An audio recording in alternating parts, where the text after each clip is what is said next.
I'd like to share with you a little story. I tend to have explosive diarrhea, like shit just flies all over the place. Hey, it's me, Frankie the Midget Pool. Yours truly, and today I thought I would join in on the latest YouTube trend last second as always because I fucking hate myself for always jumping into these trends last second. God, I really hate my job for making this fucking terrible for not being able to do what the fuck I wanted to. But I decided to join in on the latest YouTube trend that's been going around for probably a couple weeks or even the past month at this point, which is the Iceberg video that I've been seeing most of my good friends on this platform do. And for those of you that don't know what the Iceberg video is because you're living under a rock like me, or you should by now, let me give you a brief rundown on what the Iceberg video is. There's a certain number of layers depending on what iceberg topic you choose.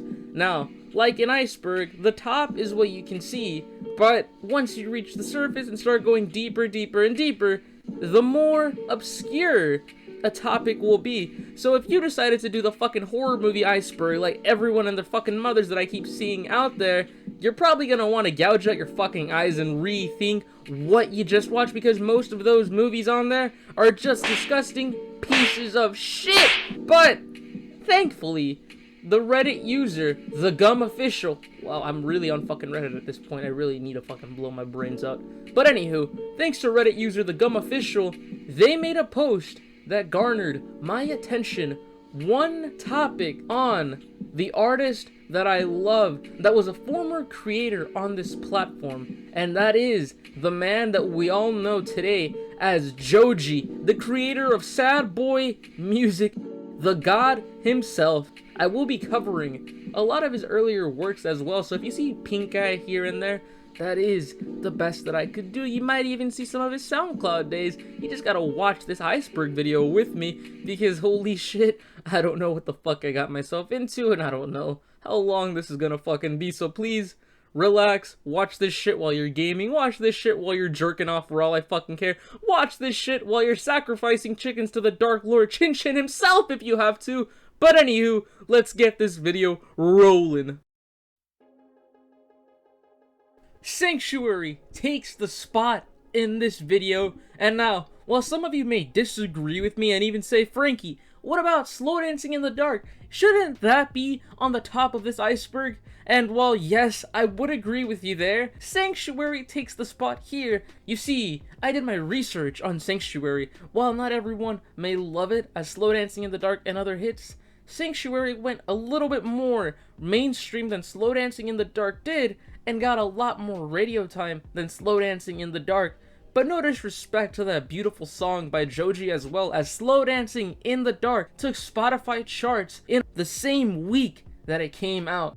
Sanctuary is definitely one of Joji's top 5 songs, as well as one of his best music videos alone. From the style and quality to the vocals and the lyrics that go with the story visuals just makes it pop even more and give it a beautiful aesthetic where it doesn't seem too similar to other Joji songs that we've seen in the past. While a lot of Joji's music revolves around messages of inner demons and depression, love seems to be one of the biggest tropes that he goes with, and Sanctuary uses that trope as well. This song was composed by him, as well as the likes of Daniel Wilson and Justin Risen and some dude called Luke Nicole. Look, I'm just giving out the facts here. I don't fucking know who most of these guys are. I just know fucking Joji. Now, while most of his music also falls under the emo pop genre, Sanctuary felt a lot more different than the others that he's done in the past. When I mentioned that this piece is a love song, it isn't at all like the rest in a sense. Take for instance, I Don't Want to Waste My Time and Will He are both considered some of his most depressing pieces, while Will He is also one of his most darkest music videos out there. Those songs are either about a love lost or cheating, while Sanctuary makes it feel like both partners are either at peace or their love feeling desired. Thanks to lyrics like, I ain't singing this fucking shit because I can't sing for shit, so here, I'll play the fucking video or the song. I don't know, fuck. I can't sing for shit, you're not gonna hear Frankie fucking sing for anything. Alright? Alright. Now shut the fuck up and hear the song.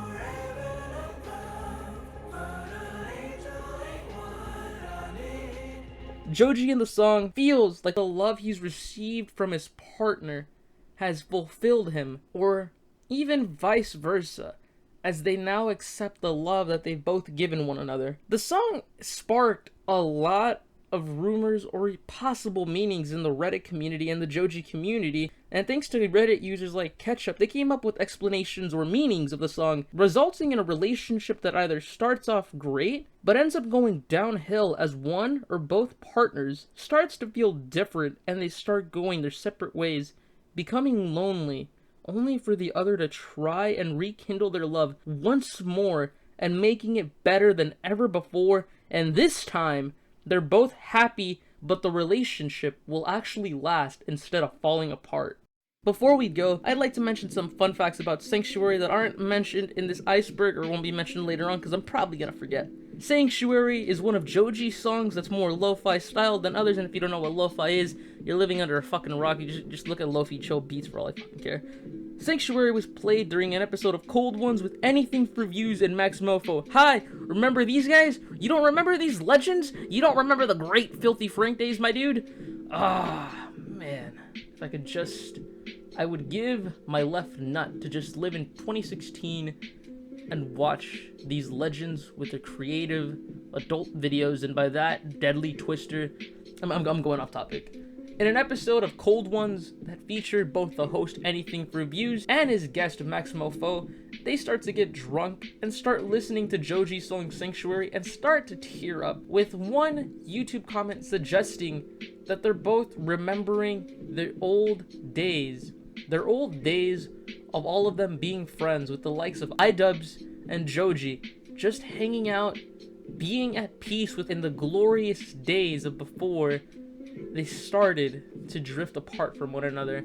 Now, they're not mad. They're happy that their friends are successful. They're happy that Joji is doing what he loves to do, that he doesn't have to struggle or be afraid of his fans at this point. And that video that I will be showing is pretty amazing. It's pretty beautiful. It's just friends being happy for their friend being successful in life, and that's something that every friend should actually do for their friends, regardless of what they're fucking doing. I'm getting off topic. Alright, let me just pause this music. Alright, yeah. I'm interested to hear it. I haven't heard it yet. I will give honest opinion. I'm cooked, bro. Is this it? Alright, Yuri is playing it. I'm fucking cookie. I'm content. Sweet. Chad, I'm content. Make it louder. Oh my god, this is so good. Louder, I can't hear it louder.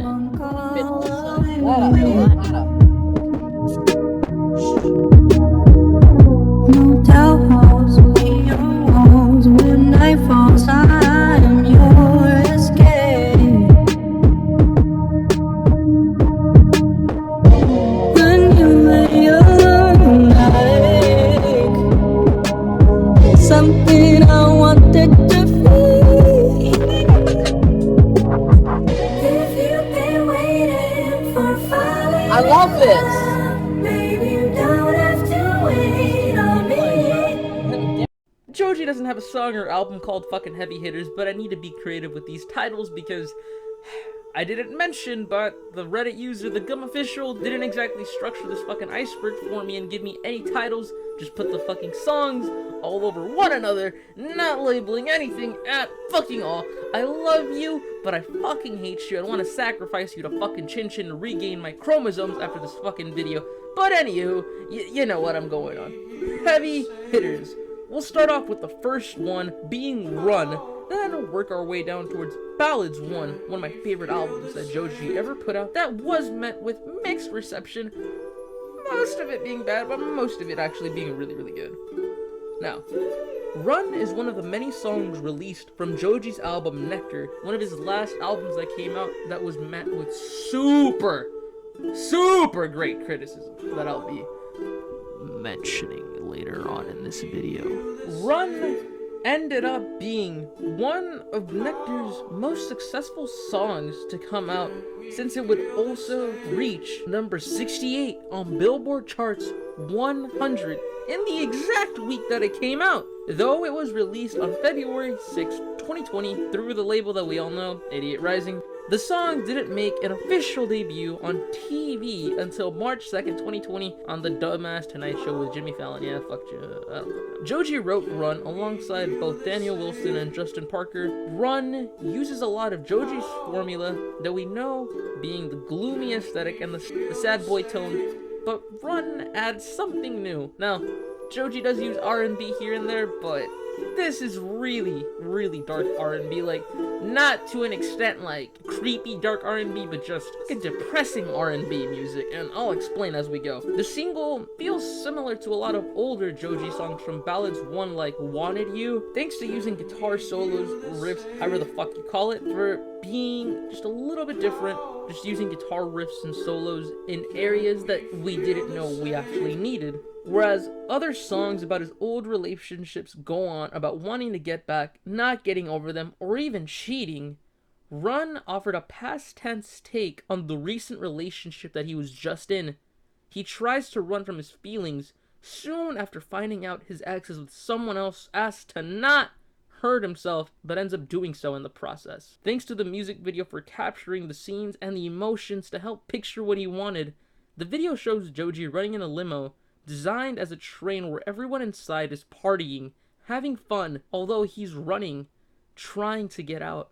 He's trying to escape, but he's stuck as loneliness starts suffocating him and smothering him as he's stuck in his own prison. Upon its release, Run was met with critical reception, albeit positive, as it saw Joji grow as an artist. One comment left by Joshua Espinoza stating that Joji had grown in the sense that his vocals were powerful than ever before. The song had a haunting, atmospheric production. Joji had really blown away the masses with this single, as everyone believed to think that they knew what to expect, but the result was actually the unexpected.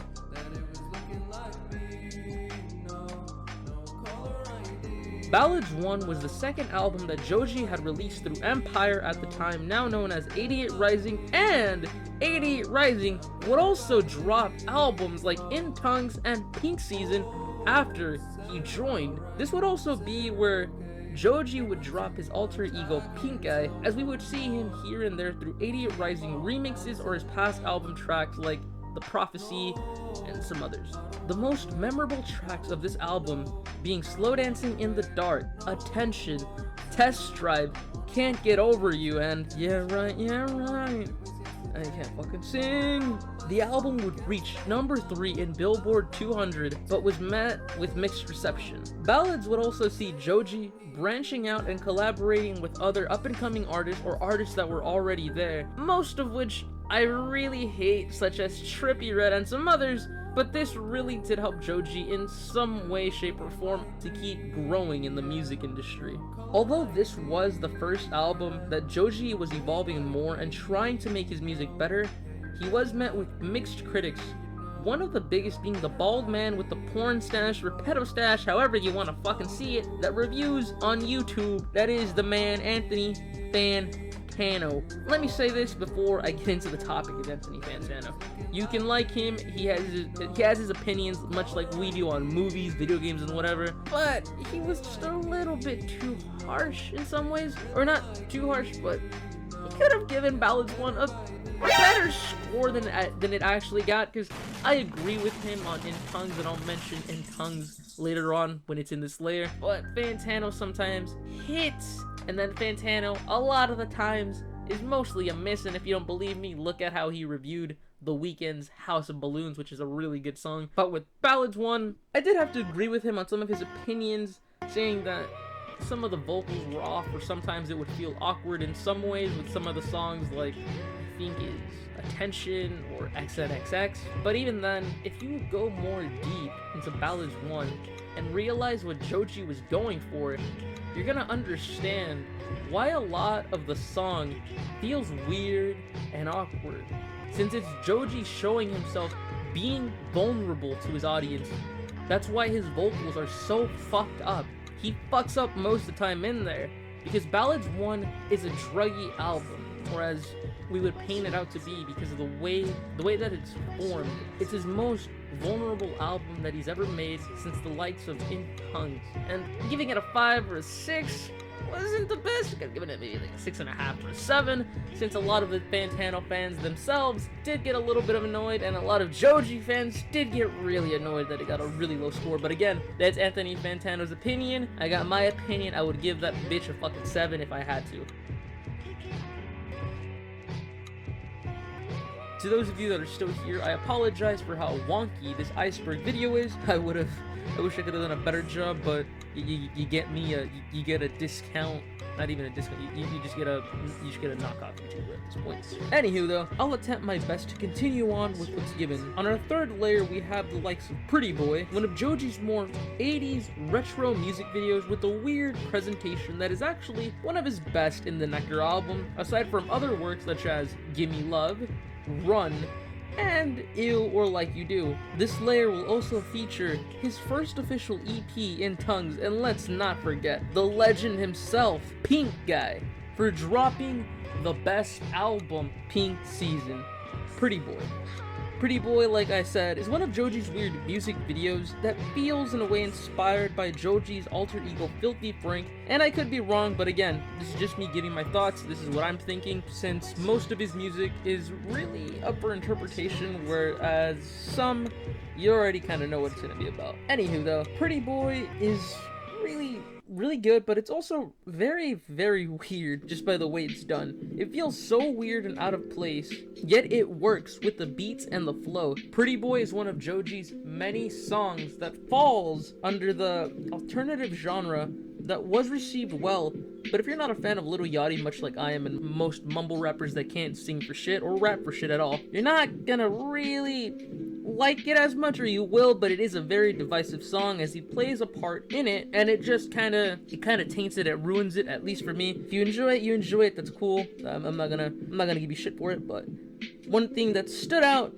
to me though is the message about fakeness in Hollywood. Pretty Boy seems to hint at or portray, because with the music videos in the album Nectar, Pretty Boy ties into another song that I'll drop in here later, Daylight, as Pretty Boy starts to talk about the fakeness of Hollywood, since the music video has 3 older gentlemen, probably with Botox just because of their surgery, or the fillers that they have or whatever, because they look fucking hideous and disgusting. They look weird than a normal human fucking being, like that's just out of place. It feels similar to a song by The Weeknd, such as Blinding Lights and Save Your Tears. Thanks to user Mapas98, I don't know how to fucking say the name. They gave an in-depth analysis on Pretty Boy with statements such as George possibly ranting about the Hollywood lifestyle, since he spent most of his famous years living in obscurity but modest.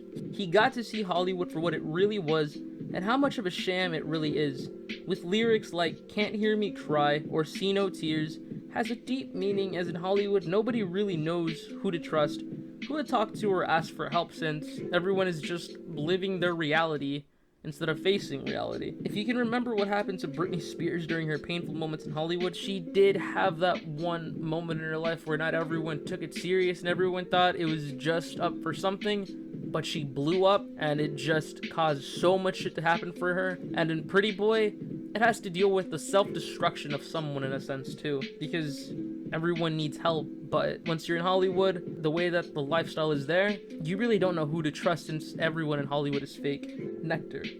Nectar, the album as a whole, remains one of Joji's most popular and well-known now thanks to the great tracks involved, so putting it down here doesn't exactly make any sense in this Iceberg, but it was also delayed in 2020 due to the pandemic that is still ongoing, so that could be as to why, but I'm still not sure.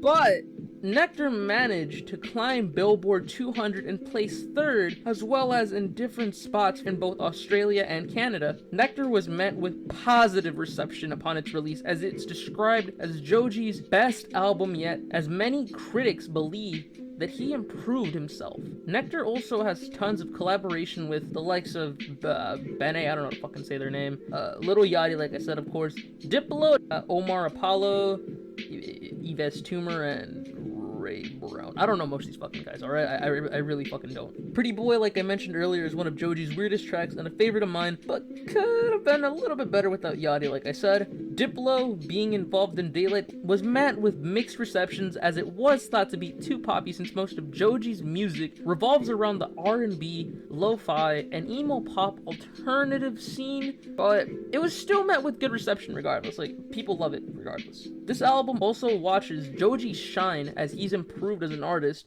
and proved a lot of critics wrong. His best tracks range from Pretty Boy, Run of course, Sanctuary, Ew, Like You Do, Modus, and Gimme Love. Not that the entire album isn't great, but these are like the main tracks on that album that really makes the album shine. The one thing I do want to note about Neck is the message that some of Joji's music videos reveal or imply. With there only being some songs having official videos, like I mentioned, Pretty Boy, Run, and Daylight, and Gimme Love, of course, there's a message about Hollywood and the dark side of fame. This took a long time for me to realize it. Also had to search for examples and other Reddit users out there just to see their thoughts on it, where most of it was honestly on spot. And some examples to prove it were Pretty Boy with the fakeness of Hollywood, but songs like Gimme Love show the frustration and those imploding once they're unhappy, much like actors and actresses breaking down after feeling depressed. Daylight exposes the business on how Hollywood treats their stars once they start to get fame, but it can also be about the music industry on how they treat their musicians. And if you don't believe that, look at how K-pop entertainment industry treats its K-pop stars. In Tongues. In Tongues wasn't my first introduction to his music, but it would keep me interested in the long run. You see, this was Joji's first official EP, and although it was met with a lot of bad reception since a lot of people really didn't like it or take to it, it is the first one that made him blow up and give him at least a shot in the music industry. Some songs from the album were released even before their initial release, since most of their songs would be dropped on either SoundCloud or even YouTube here and there, since Joji would leak it or fans would leak it at some point. Some of these songs that were leaked were songs like World Star Money as well as Will He, and that was one of the biggest ones from that EP. Will He spread like wildfire onto Spotify charts and became the most popular, with even a music video later being dropped. Will He remained on Spotify's viral chart until the official release of In Tongues on November 3rd, 2017. This album shows Joji's inner demons after a relationship didn't go the way he thought it would. In Tongues would lead to the creation of Ballads 1 and his druggy aesthetic, where here, Joji is drowning in his own pain. Will He asks whether or not his new partner is better than him. Pills shows his life completely different and basically worse after they ended it. Demons was about Joji's inner demons and how he tried to hold them back as to not hurt the one he loves. Window explores his life as he's just living at a depressed point. And Bitter Fuck, it's just being him bitter as fuck at this point. World Star Money can be interpreted however it really wants to, since one user on Reddit, More Bored Reviver, came up with the idea that Joji addresses to us, the critics, to not judge him or be harsh to his music, which really makes sense in the case of In Tongues and later albums like Ballads 1. In Tongues was his first EP that gave him the mainstream attention that would lead to bigger and better albums where he would evolve as an artist. In Tongues also shows him at his weakest right before he gets to his biggest or strongest yet. Since you see, this is just about the time he started to drop the Filthy Frank Pink Eye alter ego, and a lot of the community was very angry, whereas others were open and caring to this new journey of our Pink Lord himself. At first, I was actually one of those toxic fans, but I grew to love Joji for who he is. If he wanted to make music, I would fucking support. I would not give a shit if it was bad. If that man wants to make music and leave the Filthy Frank scene, which I'm going to be talking about later on as well, be supportive. You gotta be supportive. This album only had 5 to 6 tracks until the release of the deluxe edition, where really only 2 of them were actual songs and the others were just remixes. The 2 songs that were later added into this album were both Plastic Taste, which I'll cover later on in this next layer, and one of his most well-known in the community, I Don't Want to Waste My Time. The last album that this layer will be covering is one of Joji's... Wait, it's not really Joji, it's the Pink Lord himself, Pink Guy, give me the pussy boss.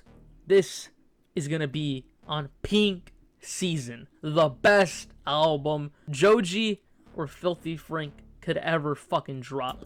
Some of the best of the best of the best tracks from Pink Season range from She's So Nice, We Fall Again, Help, Fried Noodles, Dumplings, Rice Balls, Are You Serious, Pink Life, and the best one that every Filthy Frank fan has to know by fucking now is Shut the fuck up. I would also add The Prophecy, but that was actually an extended cut that 88 Rising did a couple years after Joji had finally signed with their label. The other half of the album may not be well received by those who don't know Joji's past or alter ego, since, you know, they just love more of his recent upbringing music, but Pink Season did so fucking well, regardless of critical reception. The other half of the fan base might not love this album, since most of them really only like Joji's most recent music, since a lot of the mainstream or normie fans are just more into Joji and they don't know too much about Pink Eye. Like, if you remember the whole news about him getting canceled once, twice. Pink Season remains as one of his best fucking albums yet, and it can be met with critical reception, but you're not meant to take that shit too serious, and this is the first time a YouTuber's music would actually be played on live fucking television. You don't believe me? Meme Machine played during an episode of The Tonight Show with Jimmy Fallon. And now you see, most YouTubers couldn't even get any of their songs into the mainstream public because most of them would just drop it on YouTube like everyone else did back in the day. But the fact that a meme song made it to public television was just something out of the fucking blue. Why has God abandoned us? His Pink Guy raps and meme songs such as Nickelodeon Girls, Hot Nickel Ball on a Pussy, I Do It For My Hood, Please Stop Calling Me Please Stop Calling Me Gay, I Will Get a Vasectomy. Jesus Christ, now I remember why I became fucking stupid. I'm losing fucking chromosomes just reading all this shit. Pink Season would reach new heights for both. Pink Season would reach new heights for George Miller, as it would place him number 76 on Billboard 200, second on US independent billboards, and first in the US top comedy albums. Love or hate the album, this is where Joji would gain more attention, and without Filthy Frank or Pink Eye, Joji may not have been as successful, since most of his audience did in fact come from the Filthy community itself. With all the views that he'd receive on his edgy comedy skits, to doubling that with his music, Pink Season is definitely one of the best, up there with both Nectar and Ballads. The Attention era is what I consider George Miller slowly garnering the attention to himself, since he had just dropped, or was about to drop, In Tongues, while still making Filthy Frank videos. At this point in his YouTube career, his YouTube fan base, a majority of them had started to support his music, whereas some had still not supported him. You see, most of his fan base at this point had stopped being assholes, while a lot of them are still to this day. Joji had dropped classic pieces such as I Don't Want to Waste My Time that got him to be on Genius and explain the meaning behind the lyrics like everyone knows. I Don't Want to Waste My Time felt different towards most of his music during this time, since it used instrumentals, more so the piano, and had Joji use his vocals in a different tone that made him seem a lot more fragile and play along with the song, creating a beautiful aesthetic but a depressing piece as well. This is definitely one of my favorites and my exposure to Joji's music at the time. Plastic Taste was a track that Joji released on Spotify that would later make its way towards In Tongues, and feels weird towards some of the other tracks in that album, considering this one was, I think, a little bit more lo-fi, since this was during the lo-fi years of his career. Not really much is known about Plastic Taste though, since it's up for interpretation like most of his other songs, some believing it's an apologetic love song, while others see it as a cry for help since it's about death. It's up for interpretation, you view it however you want it. Hood Rich is a collaboration with Pink Eye between the likes of Getter and Nick Coletti. During Pink Eye's time in music, most of his raps were either by himself or just featured him, so seeing him in a collaboration with the likes of Getter and Nick Coletti was something new, and this isn't really one of my favorites, but before I get into it, Don't castrate me or sacrifice me to the Dark Lord Chin Chin. Hear me out, hear me out. Hood Rich showed Pink Guy could rap, and the song is said to have been shot in one night, as it's stated in the Filthy Frank description box, but I don't fucking know. The song loses me at times, but hey, this is Joji, just having fun. Joji is known to make music the way that he wants to. He doesn't give a shit. He wants to make music for himself, and that's fine. If he wants to make music just for himself, that is okay by me. Not everyone has to make music for the benefit of music. Hell, not every fucking movie has to have an important fucking message. Just look at Godzilla. It's just two big fucking animals beating the shit out of each other. You got monkey versus a fucking radioactive fucking lizard. Asian pizza. What's there to say about Asian pizza? Asian Pizza is another song that Pink Guy had made, and it's on this list since it sees just Joji trashing the absolute shit out of his new apartment in the making of this song. Most of the song has Pink Guy dropping bars with samples and remixes to I Don't Want to Set the World on Fire. Most of Pink Guy's songs can hold themselves together a lot of the time, as there really isn't a meaning, or they're not meant to be taken serious, as it's just George making what he wants in this piece. And this is one similar to that. Now, there are some that I will be mentioning later on. Some songs that Pink Guy made where they feel a little bit more than just silly meme songs. But hey, that's that. Now fuck. Can Chin Chin just fucking kill me already? Seriously. This shit's taken forever and my voice is fucking exhausted at this point. I have not realized how long I've been fucking talking at this point. Chloe Burbank first albums that I was exposed to while I was still watching Filthy Frank. I didn't really know if Joji and Frank were the same person, since Frank was this comedy god on the internet with edgy jokes and just edgy shock value humor, whereas Joji was an up-and-coming musician. Chloe Burbank had some of the most beautiful vocals Joji had ever done up to now, at least. Some tracks in the album shine, while others really don't. Now, I'm not saying I hate the album, it's just that it's unfinished. I wish that it could have had more tracks, but hey, it's still a beautiful album out there. And another album that I love that's really short and unfinished is probably the likes of My Dear Melancholy by The Weeknd. If that's the fucking album name, Weeknd fans, please don't fucking castrate me and make me fucking overdose on fucking perks. Please fucking don't. This album was short, like I mentioned, but it's not his worst work, since it's some of his decent works that's up and coming. Chloe Burbank had singles like You Suck Charlie that everyone loves, Thom, Plastic Taste, which yes, it did go into one of his later albums, but this is where it somewhat came about, Rain on Me, and I Don't Want to Waste My Time. And yes, I know it's contradictory for me to say I Don't Waste My Time is another album, but most of his earlier works were also in these ones. And if you're gonna hate me for that, just fucking hate Google, because I got most of my fucking facts from there, and I'm just looking at a fucking fan base for most of these things, alright? I'm a Filthy Frank fan, I'm a Joji fan, but there's just a lot of weird shit when it comes to searching for this goddamn information. I need to get hit by a fucking reality check here, please. He's mentioned that he had been working on this album even during his Filthy Frank days, as he tried to balance and pursue his passion for music. Chloe Burbank was supposed to be one of George Miller's more serious albums, as he really wanted to pursue music, and this came out right after the Pink Guy mixtape. He inevitably had to cancel it in favor of pursuing Filthy Frank, since that's what the community wanted a lot more of, and the fans weren't going to respect him, the fans weren't going to support him either, which really does suck, and it bothers me to this fucking day. Originally, Chloe Burbank had 2 official songs, and that's where it stopped. However, though, after it had been left unfinished, it was rumored that 2 songs popped up onto a SoundCloud page where Joji was posting a lot more music. He was catching fans' attention since most of his music was dropping on there, and now they would want to actually see most of his music later on. Filthy Frank fans had also realized that Joji was Filthy Frank. Part of me wishes he had just continued his music journey, as it was during these times where George was in a dark place.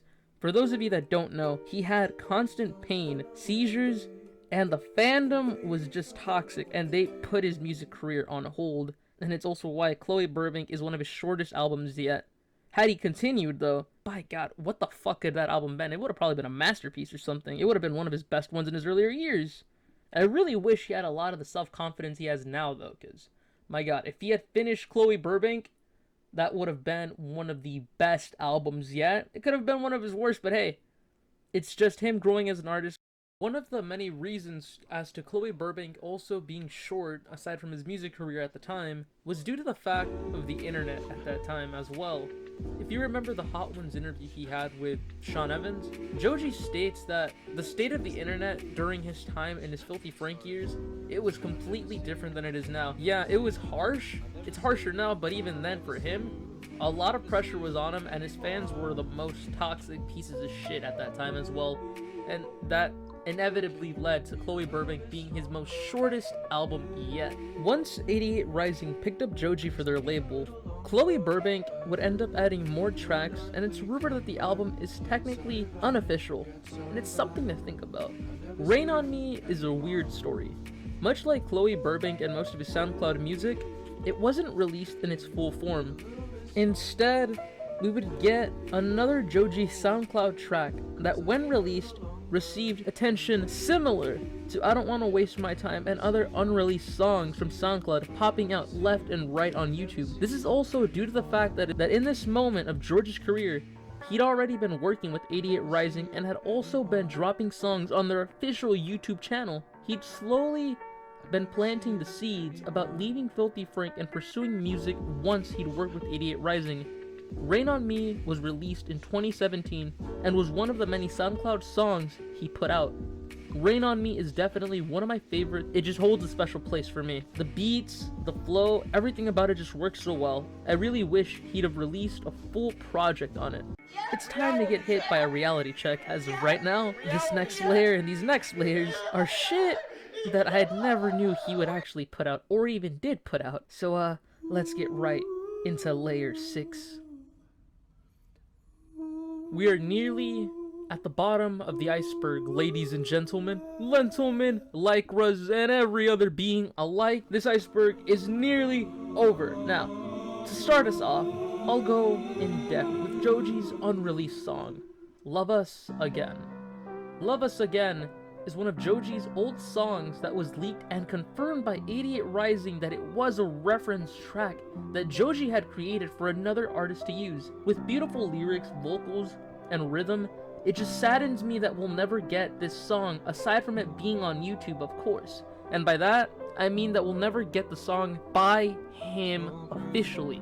It was meant for someone else. This song was leaked onto Reddit of August 2019 by some user named Alec, so the story goes from the subreddit that I managed to find it on for more information.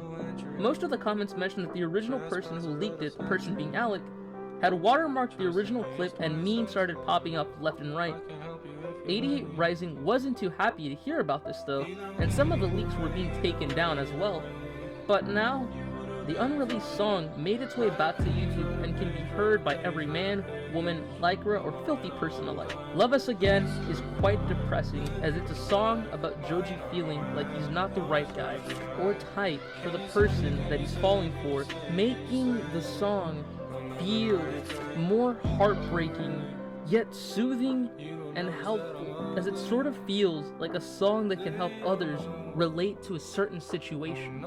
Some other facts that I managed to dig up from Love Us Again after having to look up the wiki, fandom, and all that other type of shit is that it was originally named something else, Wrong Type, which does make sense as the song is about being the wrong type. There's also some stories suggesting something else thanks to it being brought up in a Discord group, but I wasn't able to understand as there's little to be known about the track.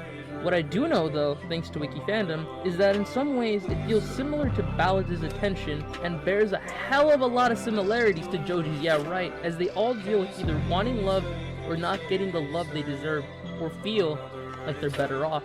88 Rising confirmed on an Instagram story that although this wasn't a Joji song, it was never meant to be released or will not be released even by other artists. Thanks to those leaking it and putting it everywhere on YouTube though, I actually enjoy the unofficial song that Joji gave us, and I really wish that it would be fully released and it would be an official track by Joji. The Lost Ballads are a collection of unreleased tracks from Ballads 1 after it was released and performed very well. The collection is even said to have a remix of Can't Get Over You, which frankly, it isn't bad, but neither the best in my opinion, but it's still something. The collection was released on April 16th of 2019. 88 Rising had come out with information for the album before its release stating it would be available in VHS format. The album wasn't meant to be very lengthy, as originally it was only meant to hold 2 to 3 songs, those being Don't You Know I Love You or Can You Hear Me. It wasn't until after, I believe, that more unreleased tracks or scrap songs would be added into the deluxe version for those to enjoy. The Lost Instruments is another collection of Joji's music before or after the release of a big album he'd made. Much like Ballads had the Lost Ballads, In Tongues had the Lost Instruments. The Lost Instruments uses beats, instruments, and even demos from Pink Eye clips and as far back as Joji vlogs before we even knew the legend himself, and I'll get to Joji vlogs in just a bit, so don't you worry, my Frank fans. Diamonds on My Dick is the first of the short track list we have on Lost Instruments. This song definitely used some of In Tongues, but as well as Pink Eye with some joke lyrics here and there, but the vibe that we can get from it as well. Amazonian Pet is the second track on the album. Not only does the song use instruments like the ukulele, but sound bites akin to Pink Eye videos in the background. Nightmares of the Invertebrate is the last song on the album that definitely felt like it belonged in Tongues, but also, like, we've heard it in a Filthy Frank video as background music, so it's there. Yeah. Reality check. Yeah. The song comes off both soothing as well as weird and funny with the noises and auto-tune. What makes this album feel really cool though, and special, is that Joji had intended this album to be free for the public to actually use and hear. He'd done so by advertising it on both Twitter and Wave Media, and the Lost Instruments would drop somewhere around October of 2017.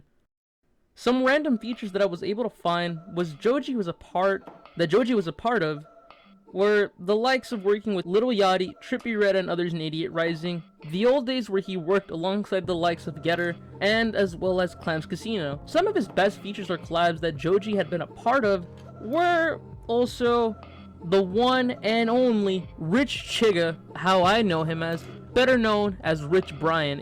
Also, before I go on talking about these two instead of finding more obscure features, it's been difficult finding a bunch of shit with him and other artists. I'd rather just do what I can find here easier. I scoured the ends in the earth and I couldn't find jack shit, so if you find random features of Joji and someone else, please link it down below. But without any further ado, let's get into Joji and Rich Brian. Rich Brian started to work with 88 Rising sometime around 2016 when the company was first starting out, and coincidentally, Joji started to work with them as well right after the success of Pink Season. Brian worked originally as Rich Chigga and had released Dat Stick around 2016. 88 Rising made a reaction video showcasing Brian to other well-known artists such as Flatbush Zombies, Designer, 21 Savage, as well as Ghostface Killah. Remember kids, Wu-Tang Clan ain't nothing to fuck with! Around 2017 is when Brian started to call himself Rich Brian instead, and his first official album was starting around 2017, titled Amen. In 2018, the album would officially release and included a song with Joji, and that song was Introvert. Introvert definitely showcased both Joji and Brian's strengths, but also proved that Joji could go with different beats and styles rather than just stick to his usual lo-fi type beats. This wasn't the first time, nor the last time that both would either collab or be around one another, as they'd work with their 88 Rising brothers and sisters on tracks like 18 and Midsummer Madness, as well as appear on Hot Ones twice together. First appearance is Eating Wings, whereas the second they played the Newlywed Game. As far as other artists go that Joji's worked with, Brian is definitely one of the many that I do appreciate the most, since I got to know more about Brian, and these two can go off one another so great that they need to make more music together. Please, make more music together. At the end of this layer, we have the one and only Pink Eye once again. What else is there left to say about the man wanting the pussy boss? Give me the pussy boss. Well, we have a legendary album that in my opinion has this one song better than Shut the Fuck Up. This album is titled Pink Eye. The Pink Eye album, much like Pink Season, is just a meme-worthy, no real meaning into the songs, rather for shits and giggles, as this was helping out the Filthy Frank channel grow and expand even more than it already was. The album was Joji's first debut album in 2014. This would also be available for fans, free to download rather than purchasing. There's at least a total of 23 tracks, or 35. Listen, Google and Wiki are just fucking confusing, so just take it for what it is, please. The album will either make you laugh or lose chromosomes, but hear me out.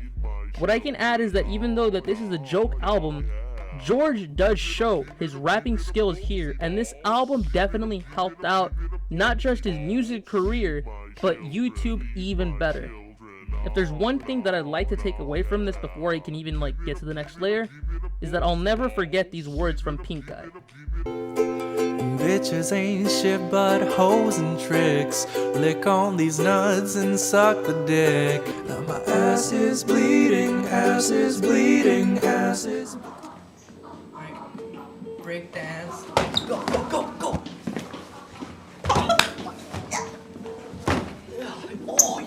These next two topics on the layer were pretty hard to find, but I finally managed to locate them since the Joji Vlogs account doesn't exist, but a re-upload version of it does, as well as Disaster Music, another channel by Filthy Frank. Now, I had to locate this through subreddits, and some of these songs were either privated, deleted, or locked, so thankfully, some Filthy Frank fans, some Joji fans out there were able to find them and post them publicly for everyone to see and hear. Unused beats consist of either unused snippets that were featured on Filthy Frank's Vine account. Yeah, Vine. Filthy Frank had a fucking Vine account. The songs are quite short and consist of loops throughout, but are quite happy and were either used for later songs that Joji would make or inspire, and I say that because beats like Manhattan, Beat 3, and Love You, Beat 2, feel similar to both songs like Attention or could have been a part of ballads, much like the Lost Ballads. I'll leave a link to the Reddit page that managed to find these unused beats. Now, let's get into the Joji vlog beats. These vlog beats were used by Joji in nearly all of his vlogs when he had that account before toxic fans and stans made him delete it. Some of the beats, like Beat 3, were used in later songs he'd make, such as the You Suck Charlie in his album Chloe Burbank. Beat 4 was never finished and remains unfinished to this day. Vlog Beat 6 was another beat he'd used for the same album, the song being World Star Money, but also feels like it'd be Thom since they sound very similar and thanks to the ukulele or instrument being used. Vlog Beat 7 was used for Foey Bump using Biggie's voice but lowered as a remix in the background while the song plays out as lo-fi like most of George's music is now. To find these beats, I'll also leave a link as well.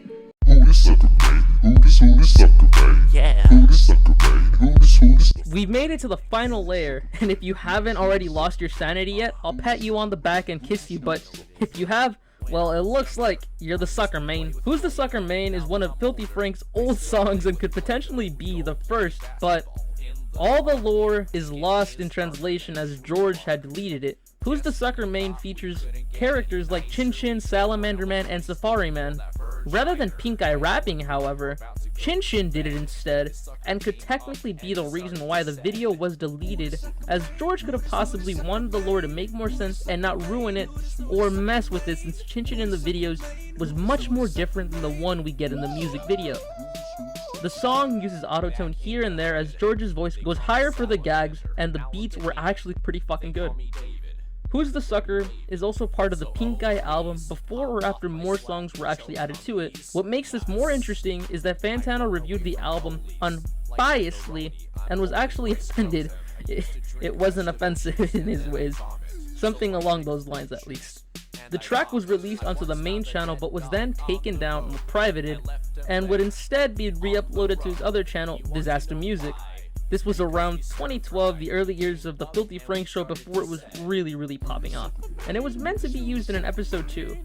After that, not much is really known since, yet again, this is just Joji fucking around with gangster rap like my boy Hype Note and Politics, of course.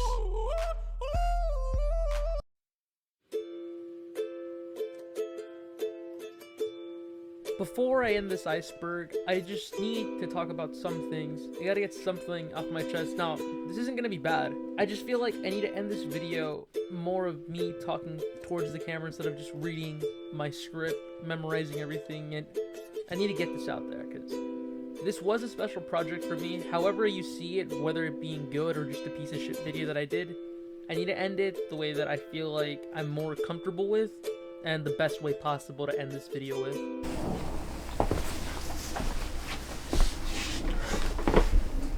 Feels like casting couch already, just on a fucking chair.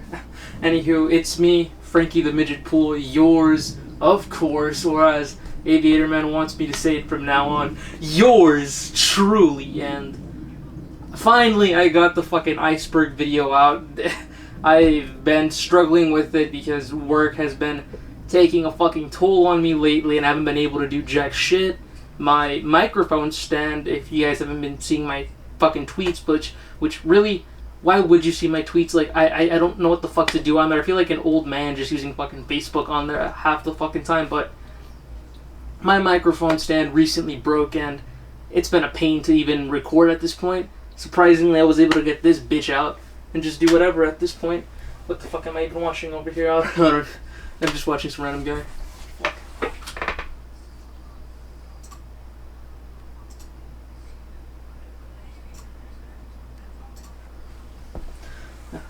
Back to topic, because it was my microphone stand recently broke and I was barely able to even record with it because my microphone and everything works, it's just the stand that broke. But audio wise, everything is gonna be kind of shit in the next couple of videos until I can get a new stand. And this video really was something special for me to even do because it was going back, looking at an artist that I really do love and support because in some way, shape, or form they touched me. Not the pyrocynical type shit or mini lad type shit. No, it was more of just inspiring me to even be a creator when I was younger. Because yeah, I know. How the fuck did Filthy Frank really inspire this fucking midget just sitting in his fucking chair talking towards the fucking camera that makes the worst fucking videos possible yet? It was more of just the way that I saw Filthy Frank make videos is just having fun,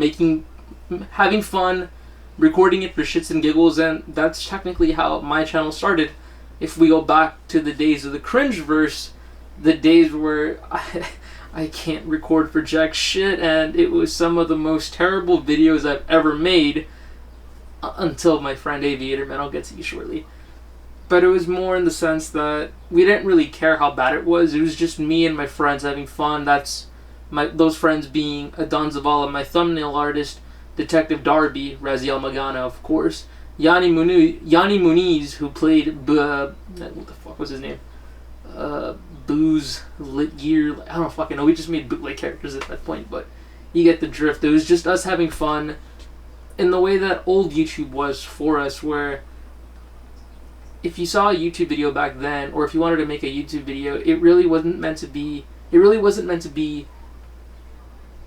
made to be serious in a sense. You made a YouTube video to have fun, share it with the world regardless, and it was just you sharing what you wanted, never meant to be anything in the sense that you have to make a video for someone. No, you're making a video for yourself. You're making a video for someone to enjoy, not to be like made fun of or anything. But yeah, I mean, the YouTube community is just, we don't know how it is at this point. But this Joji Iceberg was something that I wanted to do, and although I feel like the Iceberg list could have been done a lot better, I'm grateful to have even done it, and it's the only iceberg that I've tackled so far, and depending if I feel up to it, I could probably do another one. But this was something very special for me, and I keep saying that, but it really, really is. Like, Joji and Filthy Frank inspired me to even do YouTube. Without them, I don't really know what I would do or even where the fuck I would be. Without Joji or Filthy Frank, I honestly don't know if I would have the best friends that I have to this day. Because with Filthy Frank, I gained an amazing friendship with my best friend Aviator Man, who I consider a best friend to me and like a close brother, because he's always looked out for my best interests on this platform, man. He's always been there to help. I've written stories with him for the Aviator Man show. I've helped him write the Cringeverse episodes on there, and he's done the better part. But I've done some cool shit on there too. He just doesn't want to admit it. He doesn't want me to steal the limelight. All right, yeah. I've done that, and I've done not appearances, but I've played characters for his show that I love, and I don't know if I'm supposed to spoil it, but I'm gonna be playing a fucking villain later on, so get ready for Frankie on that. But I don't know where I would be without him, in the sense, since Filthy Frank is one of the reasons why I even have one of the best friendships with Aviator Man. And the Filthy Frank community, although it is toxic, I did make more friendships through it. Like, Orange Man. I met Orange Man, if you don't know him, Mr. Multiverse. I met Mr. Multiverse through Aviator Man, and we may not be like as close, but he is a great content creator, and he is definitely he has one of the brightest minds that has like I don't know how to say it. He's really bright, and just the way that he's taking his content, inspired by Filthy Frank, is just amazing. Where you see the clones, as tvfilthyfrank 2 called it. Some of those clones, I'm not gonna hate on you. You guys are doing fine. Also, you guys are just trying to do what you think Filthy Frank would do. tvfilthyfrank 2 can just go. I'm just kidding. But I don't like the guy. I don't like the guy. But the community is something really good in its own ways when you meet the right people. And again, Aviator Man helped me make even better friendships and meet some of the best people. Without Aviator Man, I wouldn't have met Mr. Multiverse, and I wouldn't have met the man himself, Wheels. We may not have met in person, but I was in a Discord call with him once or twice here and there, and he is one of the best. He's one of the best fucking people on this earth. Let me just tell you, that man, he is so fucking happy. He's full of happiness and sunshine. That's all I can say about Wheels. And fuck! I don't know why I'm doing this. What the fuck? But without Joji or Filthy Frank, again, I really don't know where I would be. And you can shit on this video. I know that there's gonna be some rough edges in there. You can like this video. It's up to you. It's however you view it. I just wanted to get this one out there. Even if it doesn't blow up, I don't really care. All I care about is getting this out and just getting it off my chest. Not feeling as stressed or having to worry that I haven't gotten an Iceberg video out. And yeah, you'll be hearing from Aviator Man, Mr. Multiverse, and another close friend of mine, Reed. He wasn't in this video, but he did write something that I was able to share with you guys, so please continue watching this video. I do apologize for it being so long, but I hope you're able to enjoy. And yeah, this is the Joji Iceberg.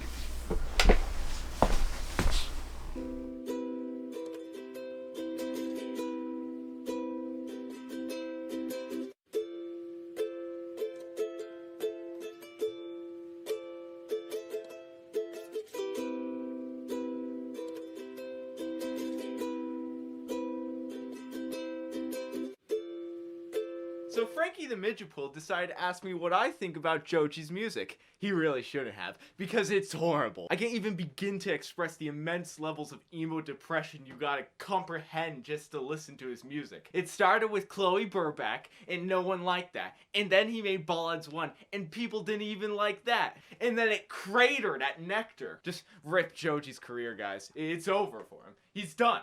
He's done. Alright, buddy. Orange Man, what? Why'd you start everything up? I thought I told you, I'm gonna be the one talking about this, okay? Just go play with Purple Prick. Go play with some sticks or something. I don't care.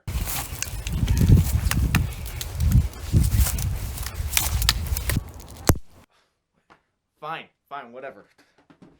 What bollocks. Alright, thanks. See ya. So, Joji. Unlike most people that I know, I actually got into the whole Filthy Frank channel right before he actually left YouTube. And even then, I wasn't really that big of a fan of the comedy. I really like the lore, which is kind of the main thing that I focus on. I make all these funny videos, but I really like the lore of things. However, this obviously led me to also look into what George Miller was working on currently, his music career. I never really listened to Ballads 1 or whatever that album was, and same with Charlie, You Suck Charlie. I remember like that's like what everyone thought was really popular or something like that, and that's what kind of made it confirmed to him that he could have a successful music career. But I never was really interested in that. However, Nectar recently was quite interesting to me. I capitalized on it by having Orange Man review each and every song. And in that, I actually thought Your Man and Like You Do, the last two songs, as well as the other songs like the Sanctuary, were pretty good, and yeah, I play them unironically sometimes. So this guy has definitely had an impact on my life. I can't really say how much, it's not massive, but it was definitely enough to get me to make an entire spin-off lore to his original story. I want to thank Frankie the Midget Pool for hosting me, and I hope you're enjoying the video.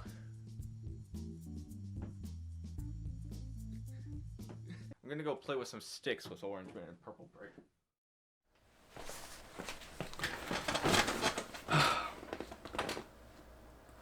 Hello, Frankie the Midget Pool fans. It is I, Aviator Man.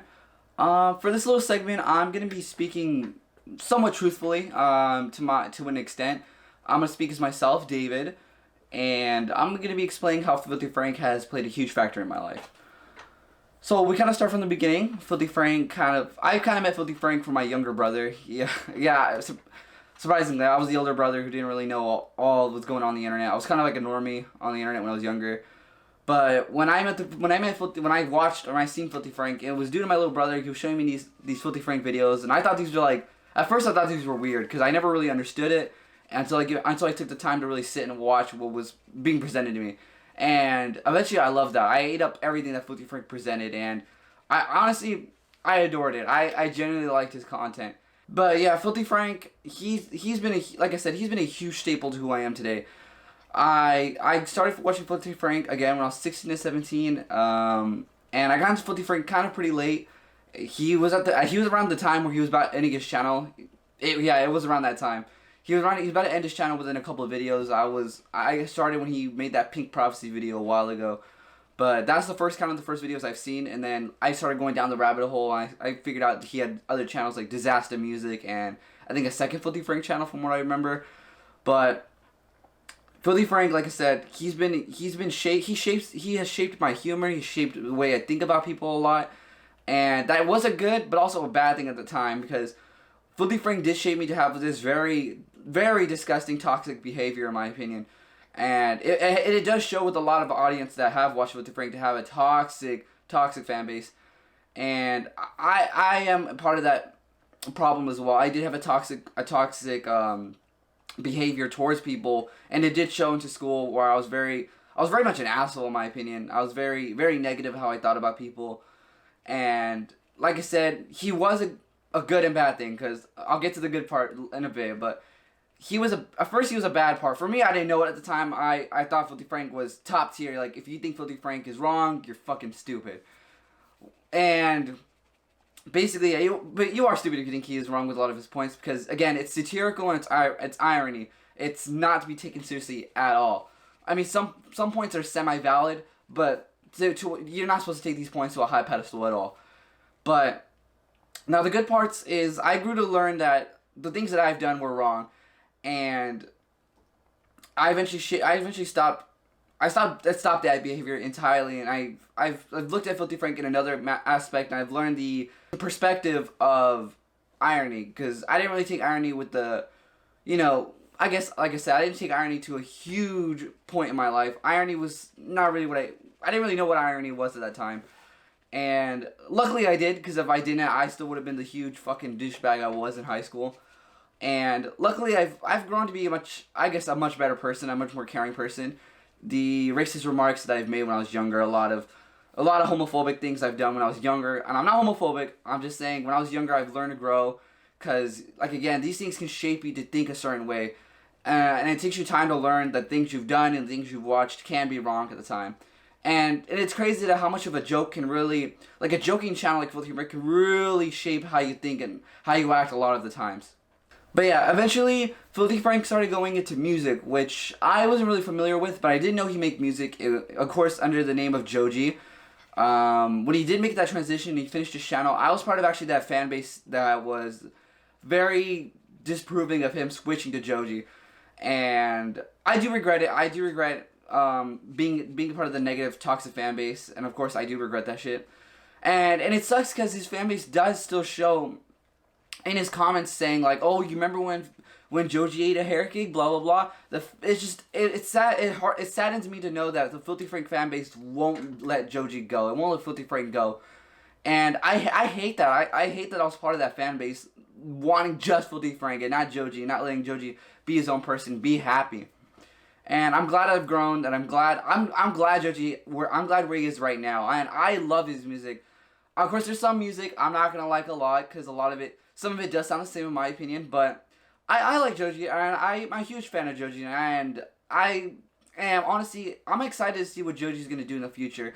Of course, I would like him to step a little away from, I guess, the lo-fi sad music, because he can do. I know he can make a freaking beat and rap, bro. 'Cause you can literally listen to Pink Guy, and it shows that Joji has that skill to rap. But that's a whole different topic for another story. But again, Joji has been a huge inspiration as well for me. He's played a huge factor as well, both with Frank and Joji. Joji was more of an inspiration for me in my senior year. He played a huge factor in, I guess my romantic life in a way. I was a very depressed guy in my senior year. I honestly thought I was gonna be single for the rest of my life. But Joji, he was there to comfort me with his music, and it helped with the pain a lot when I was in my senior year, being very lonely at the time. And honestly, thank you Joji, thank you Filthy Frank for playing a huge part in my life. Even though some parts were bad, you guys gave me a bad behavior in a way, but that's on me, honestly, for not understanding the context of these videos and the story of what Filthy Frank was. And honestly, I'm excited for what Joji is, and what he's going to do.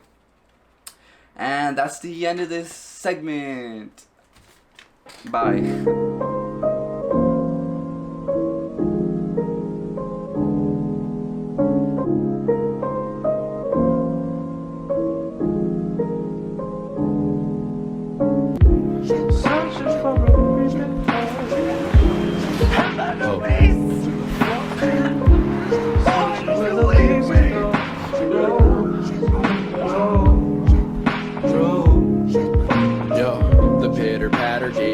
Rinse and lather feeling as opposed to shitty attitudes that made me bitter after. I really regretted it. I take the D train to go to BK. I can't defeat rain.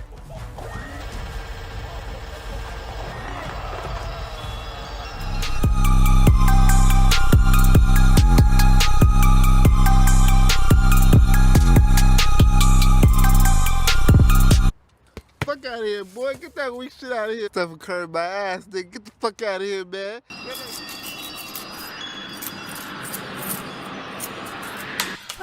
And as far as we go, and as far as we go, and how little we know, and how little we know, searching for what we can love.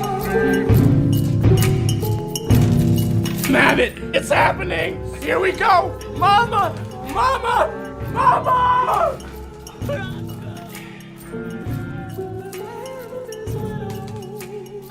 It's Filthy Frank, motherfucker! It's Filthy Frank, bitch! Let's get some pussy tonight.